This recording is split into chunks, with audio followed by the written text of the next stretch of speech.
There is a science of war that's important, not because it resolves issues, not because it answers questions definitively, but because it at least constrains and grounds the debate in reality. And then I think what I tell my students and what I try to say in the book is this is grist for policy debates. The science of war does not answer very many questions. It provides information to have a healthy debate. But it keeps that debate from being something other than pure speculation or fiction, and it allows you to test assumptions and try to explore hypotheses and maybe think of new hypotheses you didn't think of before. I'll give you one more anecdote back from that, from sort of the Iraq experience, and then move over to Afghanistan.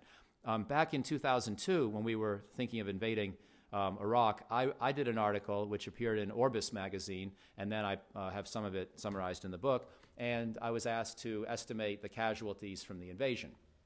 And of course, all of my professors who had done this for Operation Desert Storm were much smarter than I was, and they stayed away from that issue with a 10-foot pole. I was very proud of all of them. They were only off by a factor of 2 or 3, as I said, in their estimates of how many people we would lose. The Pentagon models were off by a factor of 10 or 20 or 30.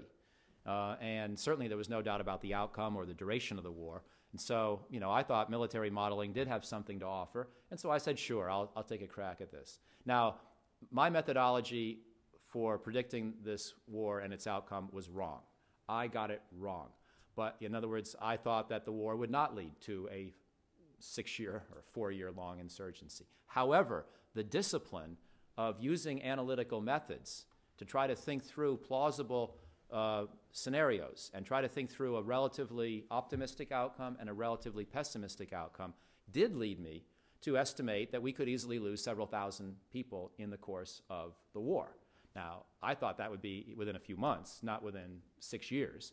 I did not get the basic dynamics of the war correct. And so I am not trying to sit up here and say, I told you so. I did not tell you so. I did not understand that was going to be, and I share the guilt of 95% of all defense analysts who didn't really anticipate.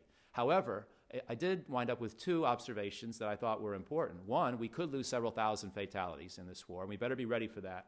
And secondly, we better have a fair amount of force and capability for all the things that could go wrong.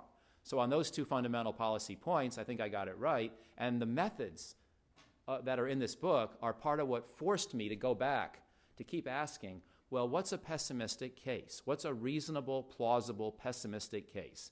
So I don't just jump on the, Ken Edelman, Richard Pearl cakewalk bandwagon, but which I was, never a believer in and was criticizing at the time. But nonetheless, I didn't, if you just do this as sort of anecdote, impression, gut instinct, cocktail party conversation, bring in your favorite historical analogy, you can lead yourself astray, and I could have easily led myself astray. But the methodology of doing proper defense analytics says you've got to do a reasonable optimistic case and also a reasonable pessimistic case whenever you deal with something as inherently uncertain as war. So by trying to be precise and scientific, I was forced to remember that war is unpredictable and unscientific, and that led me to do 2 different or 3 different ways of the same calculation and kept me a little more real than most of the other people who were saying it's going to be really fast and easy.